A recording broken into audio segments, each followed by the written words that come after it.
worried should we be by the rise of Hindu nationalism in the world's biggest democracy? I'll ask one of India's best-known politicians, Shashi Tharoor.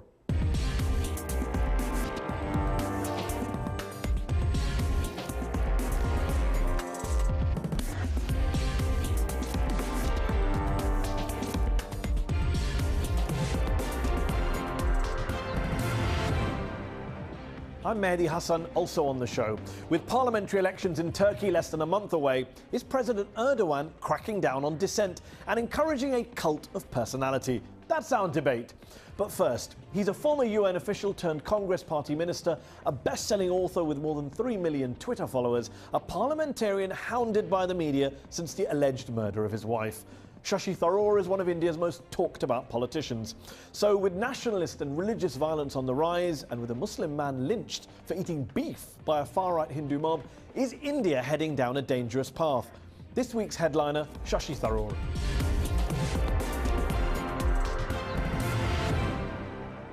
Shashi Tharoor, thanks for joining me on Upfront. Pleasure to be with you, Mehdi. The subtitle to your best-selling book, The Elephant, the Tiger and the Cell Phone, is Reflections on India, the Emerging 21st Century Power.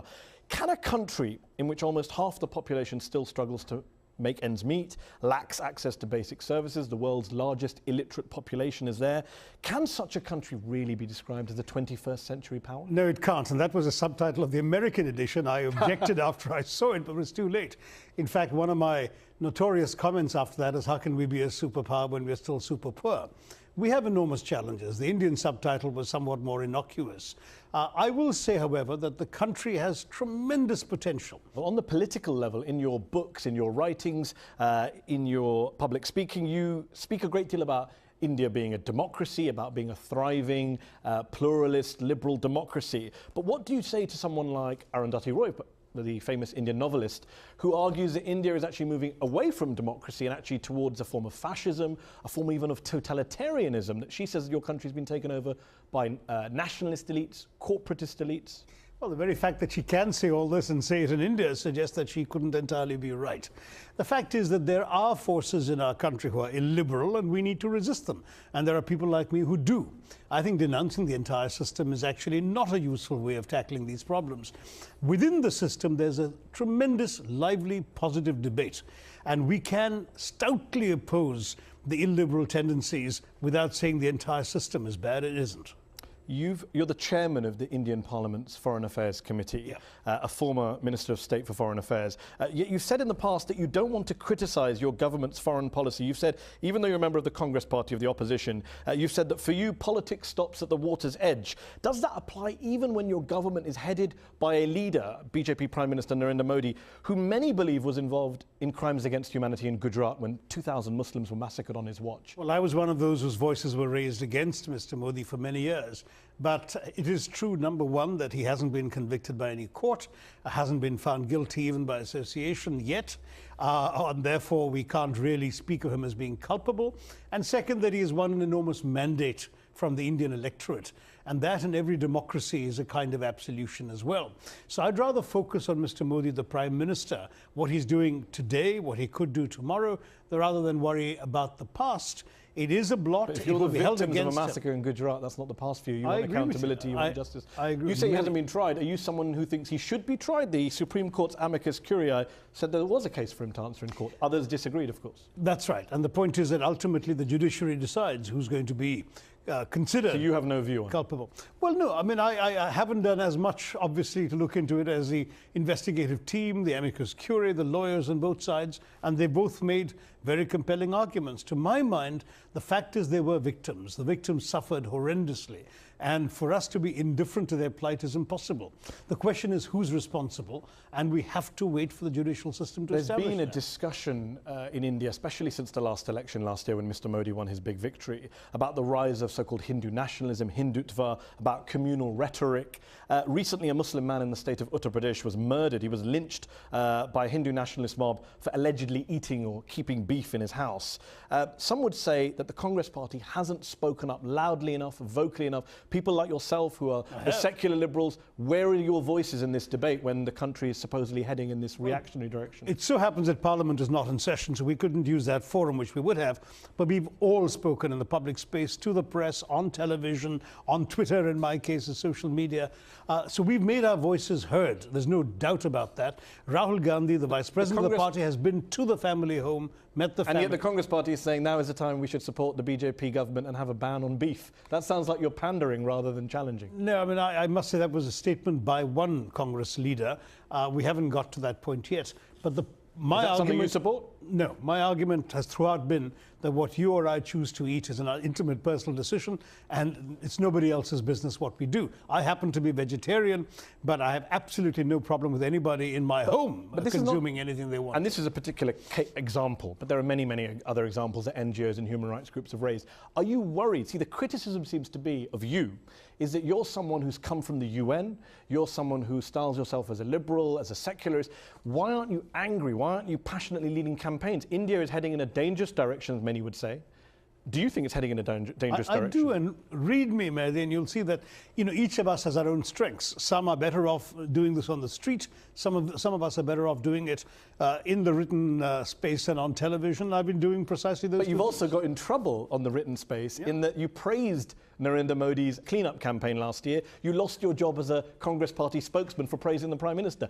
You tweeted happy birthday to Mr. Modi. You said you admire the fact that he leaves positive impressions wherever he goes. Many say, well, why are you cozying up to this man if he's so dangerous? He may be responsible for bloodshed. All right, let's take those one by one. The Clean India campaign, when the Prime Minister of your country invites you to associate with him in a non-political enterprise, it would seem churlish at the very least to say no. Nobody else did. He invited everyone from Sachin Tendulkar to the movie actor Salman Khan and Priyanka Chopra, and I was one of those 9. Are you holding your political standards to standards of Bollywood stars? Is that really your standard? No, that's not the point. The point is, here is an objective, a clean India, that goes back to the days of Mahatma Gandhi. The first sanitation campaign in India was led by the Congress party government. Suggests that you're not as anti-him as you should be if you believe that he's a dangerous figure.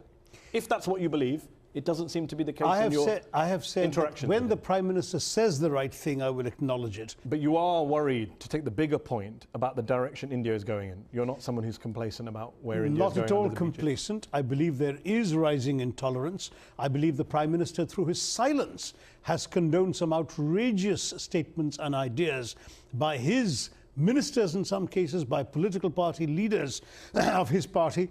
And I believe that while he himself has so far not said the wrong thing, his silence too is tantamount to not saying the right thing, and that's something that, as a Prime Minister, he can be held accountable. He invited you to join a clean-up campaign, and you said it would be churlish to refuse. If he invited you to join his government, would you accept? Well, he wouldn't, and I wouldn't accept. Never? You rule out ever serving in a BJP or Modi-led government? We have a parliamentary system, and in our system, as in the British system, but perhaps not in the American one, where I do know that they've been cabinet members from other parties, in our system, you belong to a parliamentary majority or to parliamentary opposition. I'm in the parliamentary opposition. Let's talk about your parliamentary opposition. You're a Congress party politician. We spoke about the BJP's record in Gujarat. You talked about the Prime Minister's silence. It's not as if Congress governments were immune from ethnic or sectarian or communal violence. Plenty of riots under Congress chief ministers, Congress government. There have been riots, unfortunately, throughout in every part of India and every sort of government. But there's one big difference.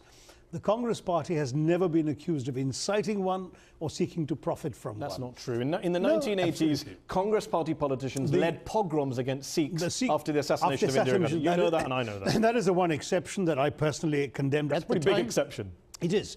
But what we're talking about with the BJP, as I have publicly stated, is that there are elements in the BJP who are deliberately inciting communal violence in order to benefit from the political polarization that they hope will ensue. In other words, that it's a way of rallying majority Hindu opinion behind them, or enough of it to win elections. And to our mind, that is absolutely unforgivable. You attract a lot of attention as an Indian politician. The media is obsessed with your every move. The only Indian politician, at one stage, I think the Prime Minister was behind you in the number of Twitter followers. You have several million followers on Twitter. He overtook me in 2013. Well, you're obviously keeping a close eye on it. Why do you think you attract so much attention from the press and the public in India? Look, I have absolutely no idea. In Twitter, I was frankly one of the early adopters. And as a result, because I was tweeting at a time when our media didn't particularly welcome anybody bypassing them and going directly to the public, I guess I got a fair amount of unwelcome attention for my tweets. Subsequently, the media themselves have seen Twitter as a source they can mine, and they themselves, the major media figures in India, are on social media as well. So the atmosphere has changed. And Mr. Modi certainly has been using it extensively and quite effectively. Why I get attention, you folks who give me the attention will have to explain it. Well, some would say that Twitter has helped you in terms of build your profile, but it's also hurt you as well. Your late wife, Sunanda Pushkar, took to Twitter to publicly suggest once that you were having an affair with a Pakistani journalist. And suddenly, everyone in India is looking at your Twitter account and following all of your private life via Twitter. Well, I think I was being followed before that happened. But that was a pretty big moment. That was a very sad moment. My wife was not a well woman, and she passed away within a few days of all of that. So it was a painful episode, and I'm not sure it's typical of anything else.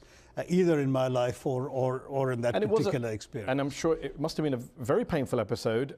She was initially thought to be suicide, and then in January of this year, the Delhi police deemed it to be a murder case, which I can't imagine what that must have been like for you in terms of pretty awful stressfulness. Indeed, you're an ex-diplomat at the UN, you're an ex-minister, you're a best-selling author, and yet today, these days, most of the focus on you centers on what may or may not have happened to your late wife. Well, the police are still trying to establish whether it was a murder. I think technically that's what the investigation is trying to do right now. Obviously, everybody in the family would be very concerned, even though none of us believes. And when I say none of us, I include her brothers and her son, who are the immediate family members other than myself. And none of us believes that this could possibly have been that. We knew she was not well. She'd been seeing multiple doctors. But if there is a basis for making such an inquiry, we've been waiting almost 2 years for that inquiry to come to a definitive conclusion. And so far, there hasn't been one. And you're a newcomer to the kind of rough world of Indian politics. You're not a lifelong Indian politician. You come from the UN. Yeah. I mean, in India, after this happens, one of your political rivals suggests that you know who the murderer of your wife is. Another goes on TV and says you murdered your wife. The police say that you're not a suspect in the case. How do you deal with accusations like that? Well, there's a tremendous amount of irresponsibility around the media, and either one has the option of suing these people or of ignoring them. And on balance, the old adage that, there's no point wrestling in a mud pit with a pig, because you get down to the pig's level, the pig enjoys being in the mud, and you just come out getting dirty. I don't believe anyone would have any reason to murder my wife. I don't believe there was a murder. But as long as the possibility of one is being investigated... You must want to know if there is someone out there. It's impossible, but if there was one... You think it's impossible? You don't accept even... Well, I mean, no one has given a convincing reason for believing... So why are the police doing this? Because, unfortunately, there was a forensic report that speculated about poisoning without any evidence explaining why that speculation was offered. Largely because if there had been any evidence, it would have emerged by now and we would have seen some progress in this matter. It's a rather protracted investigation. We're waiting for it to conclude, and really I don't have much to say until that happens. Okay, we'll have to leave it there. Shashi Tharoor, thank you very much for joining me on Upfront. Thank you.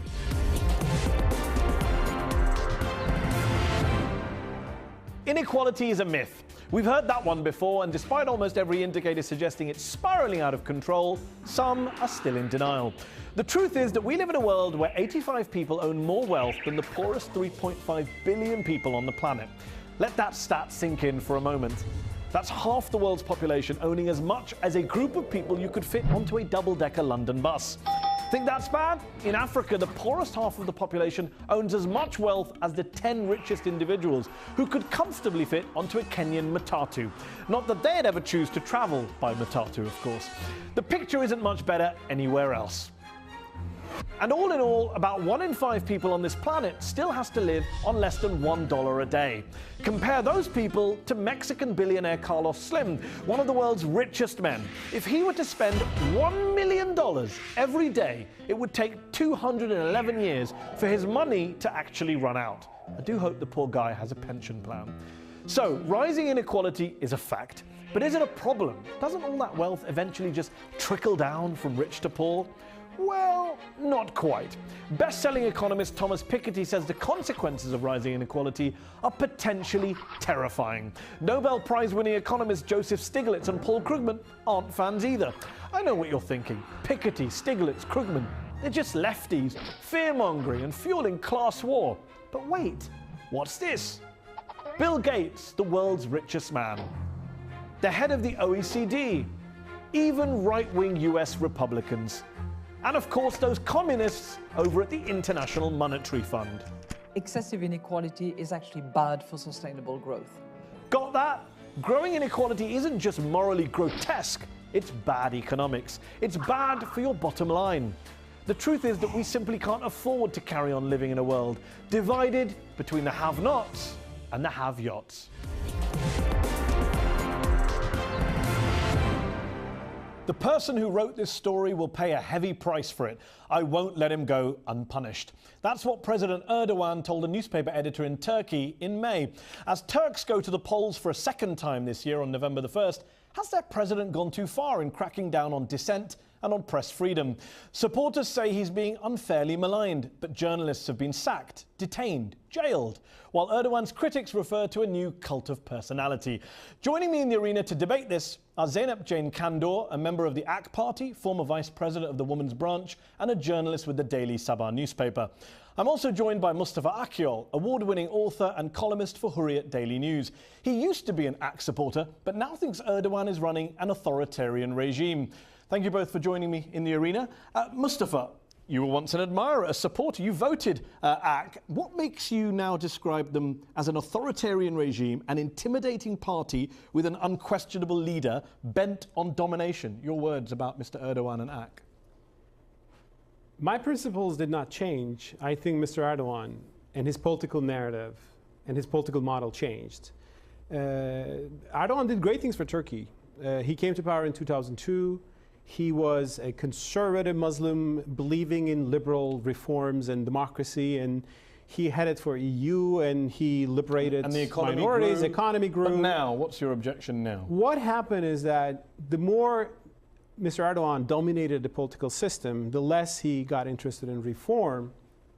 He got more assertive about his moral values and bringing them to public space, which is debatable. But more importantly, in the past 2 years, since the big Gezi Park protests, he started to define opposition as nefarious spies, traitors to the nation that are trying to undermine the country. Instead of being just his opponent, they become traitors to the nation. And Mr. Erdogan is using this narrative powerfully. There's a whole media machine that is pumping this paranoia. Well, in my view, paranoia. Plus... And what about his critics? Well, the critics are there. So Turkey is not North Korea. You have opposition papers. But for some reason, they're being suffocated. For some reason, they're getting incredible tax fines. Newspapers are changing hands. Some people... Journalists are being arrested. Journalists are being arrested. Sacked. Not all of them is directly related to Erdogan, but 6 papers changed hands over the past 6 years. They were bought by Mr. Erdogan's friends. When President Erdogan says, nowhere in the world is the media as free as it is in Turkey, that's a joke, isn't it? Well, that is not factually correct. Let me bring in Zeynep Jane Kandor. Is it the freest place in the world for the media under President Erdogan? There are certain restrictions at the moment on media press, which it must be kept remembered that what's happening in Turkey is that there is a terrorist insurgents down in the southeast with the PKK, a Marxist terrorist group. When there's a terrorist attack or when a country is under attack, there have to be some restrictions on media reporting. Those journalists who have contravened those restrictions, which are law, have to face the penalties of the law. Journalists cannot be above the law. If it's a question of a country's integrity, a country's security. But journalists are being sacked for tweeting things critical of the president or the prime minister. How has that got anything to do with anti-terrorism? There is a law on the Turkish statute books that it is against the law to criticize or insult the president. This predates Erdogan. There is a law about insulting. What is insult? I mean, okay, Turkish culture doesn't accept very harsh swears or something to anybody, but people say Erdogan is responsible for terrorism. which I think is wrong. Well, there was a millionth columnist that who becomes lost his job an this insult summer. to the president. So Do you think the columnist who lost his president- job for tweeting that Erdogan is responsible for ISIS, do you think he should have lost his job? Under Turkish law? No. Do you think he should have lost his job? You're a journalist. I think, Would you stand up for your I fellow don't think journalist? any journalist should lose their job for what they tweet or what they write. But I do think that there is a certain ethic responsibility in journalism, and we need to think about what we tweet and what we write before we write it. And if a country is fighting a terrorist organization and losing a large number of You lives, cannot conflate Mehdi, can I give you journalism one and free speech all example? with terrorism, though, can you? No. One example of how terrorism works in this whole thing. Daily Hurriyet, 6 months ago, the paper I write for, the English version, published a photo of a Marxist-Leninist violent group that attacked a prosecutor by saying an act of terror, a horrible act of terror. Next day, Mr. Erdogan and other people in the government condemned them for terrorist propaganda, merely for publishing that photo. Then a prosecutor opened a case against Hurriyet for terrorist propaganda. It's like you print a photo of ISIS, you become an ISIS propagandist. This is the kind of but terrorist you propaganda need to understand, I mean, the Turkish government very well is demonizing sitting here these in a days. studio in Washington and talking about that. But in Turkey, in the atmosphere in Turkey, where there are youth who are being radicalized by the PKK, and when I say radicalized by the PKK, they're not necessarily just joining the PKK.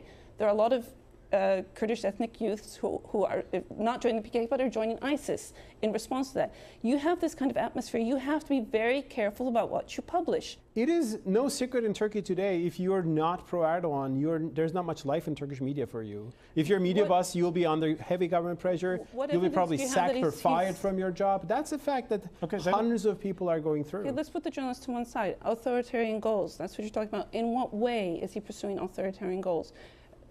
Can you give some examples? I'm not journalists arguing that he wants to bring Sharia or impose Islam on everybody, as some secularists in Turkey are feeling. But Erdogan wants to control every aspect of Turkish life, from universities to culture to media.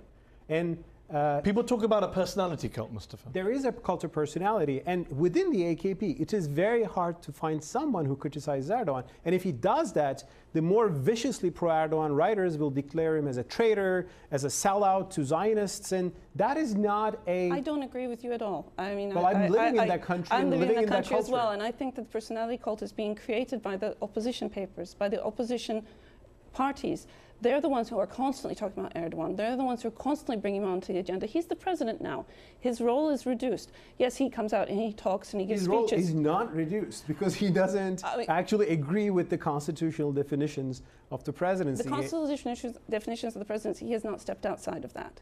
The Well, talks that he has there given... are different views about that. There's different views about that, but in your own words, there's there's a consensus democracy and there's a confrontational style democracy, and Turkey is more of a confrontational style democracy. And such a democracy leads to having a strong leader. And you know as well as I do, coming from Turkey, that a strong leader is what is desired by a large part of the population. Well, strong leaders can be great, strong leaders can be a problem. It depends whether they're authoritarian. And do you think he's a problem? Do you think he's actually a problem? Some of Erdogan's actions in Turkey are a problem to our country in terms of further polarizing the Mustafa, nation. here's a question to you. You say some of his actions are a problem. You've called it an authoritarian regime.